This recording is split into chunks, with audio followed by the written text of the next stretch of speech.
Hello! Thank you for tuning into the post-tournament analysis for the first BBC Online Chess Tournament. So this video, we'll be looking at board 1 for the first round of the match. So starting on board 1, we have Trotter with white, and the absence 3 is black.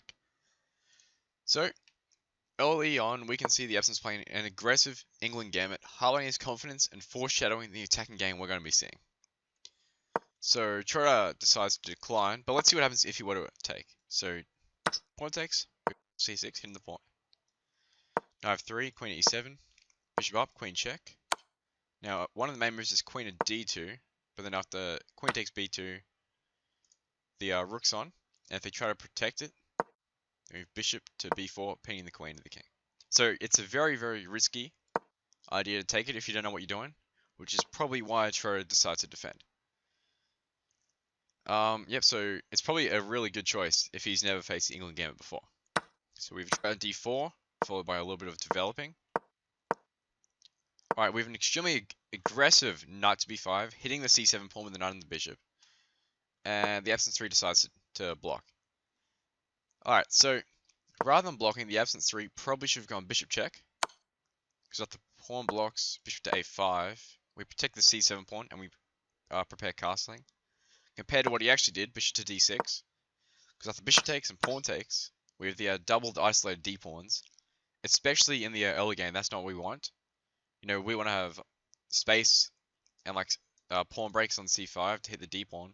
So by doing this, we've basically just solidified their d4 pawn and we can't do much about it. So we see bishop to d3, which is really, really risky, right? Because if that no moves out of the way, they drop the pawn. Alright, so we have a6 hitting the knight, yep. Queen check, alright. Which forces bishop to e6 basically, so we can castle. So c4 isn't a move, because we can take with the pawn and take with the bishop.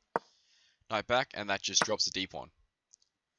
Alright, which weakens this position and enables a queenside attack, especially if we see a queenside castle this game. So we see queen at d2, which is fair, because you know it gets the queen out of the knight's attack and it still protects c2. While also preparing maybe a queen g5 after castling. Alright, so we see castling, knight f3. Oh, knight takes f3. I'm not the biggest fan of that, to be honest. Alright, so we see g takes f3. So the problem with this for black, right, is because let's say that they do nothing. Let's say that they play b6, all right. So we could possibly see like a rook to g1 idea, you know, with queen to h6 coming in. Maybe with queenside castling and dumping up the rooks. It's really, really risky for black to be playing this type of position. All right, so after g takes f3, we see rook to e8, which is good. It lines up the king, which basically forces it to castle. Otherwise, if we move the bishop, he'd be in check. But yeah, again, as I said earlier, this is really, really risky for Trotter here. We got the massive queenside attack lined up. Right now, we've got every single piece that black has, except for the knight, which defends the king. Every single piece that black has literally lined up and ready just to launch a full-on queenside attack. Right, so we see pawn h6, which makes sense. It's risky though, because if we see like rook to g1, let's say black does nothing, and queen takes h6, you know, you see like pawn push, maybe there's some checkmating idea here. It's really, really risky for black. I don't like pawn h6. Alright, so we see knight to a4, which that is that is not good in my opinion. Alright, so we see bishop to d7 here, the knight, queen b4. Alright, we see trading the queens and the knights. Alright, so one of the main things black are aiming for here is maybe hitting the e2 square with a rook. You know, hitting f2 with that also. So maybe we can see like a knight to c5 trading off and then hitting e2. Alright, so we see f4. I don't really like that move, to be honest. I would have preferred to see a bishop to f5, move the knight out of the way. You know, like if the knight goes here, maybe we could see an f4 now. But f4 earlier, that is just not it.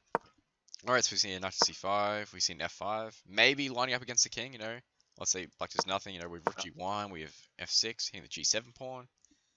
No, I really don't see it, to be honest. I don't see it. Yeah. We have knight takes, check. Rook takes, rook to e2. That is a great move and it's really hard to find, right? Because you see, it basically sacrifices the double d pawns to gain the f pawns. which is extremely strong because the f7 pawn becomes passed, meaning that no white pawns can stop it. And we also give up our double isolated d pawns, which is really hindering our ability to attack. Alright, so we see rook takes d5, rook takes f2, takes. Yep, that's fair. You know, again, f pawns light up. This is really, really hard for white to defend. Alright, so we've king to b1. Preferably, I would prefer to see king to d1 and king to e1 with the intention of stopping this with the king. And rook to, yeah, that is honestly a brilliant move. Another brilliant move by the absence 3. It cuts off the king, right? It enables that f pawn just to push up, because what can stop it? The rooks? Like, they can't really do much, you know, and if we bring up our rook, then that rook's trapped. We take on h2. So we see a3, stopping the back rank, mate, letting the king get out, but still, like, you know, something like c3 and being more aggressive and just rushing up, that would be so much better. Alright, we see rook to e5, dominate the rook, you know, maybe we see rook check, takes, you know, the f pawn can literally just run up the board now, because our rook dominates this whole entire file. Really, really strong gameplay by the absence 3 here. Alright, so we see rook to d1, that's fair. Rook to d1 is a great move. It stops rook to e1, right? But again, black should really just be pushing up the f pawn here, right? They have that initiative, right? They have that tempo. You know, if we see here, we can bring the rook to f8, we can bring the pawn to g6, then we can bring the rook up, hit that. Maybe we could see rook f8, rook up to protect b7 pawn, then bring up the rook and hit this, and then just slowly push up, because white can't do anything to stop it, because the king is just trapped. The king can't get out of here, right? Alright, so we see king to h7. Again, very, very unnecessary. White's black is just going to be pushing up that f pawn, prioritizing, promoting, prioritizing this attack. Because the more waiting moves to do, right, the more moves like king to h7, and I'm sure the idea is king to h6, king g6 and pushing up, which can result in checks and then rook to g2, which protects the h2 pawn. Like this, it's just way too slow. We need to be just pushing up this pawn, moving up the whole entire board. Alright, so that is unfortunate. I'm not sure if that's a mouse slip or if Schroeder miscalculated. Oh, that is heartbreaking. Yep, he's just down a rook. Yep. Attacking the h2, he's going to completely destroy the king side, push up those pawns, promote. Alright, we see c4, rook takes h2, king b3, f5, and in this position, Schroeder resigns. That is a really, really unfortunate way to end this extremely strong game by both players. Both players knew what they were doing. Especially for their rating, they played extremely, extremely well. This is BBC chess. Yep, so this gives Absent 3 the first win of the match. Thank you all for tuning in to this episode, to the first round of the BBC tournament. And stay tuned to watch episode number 2. Thank you, and have a great day.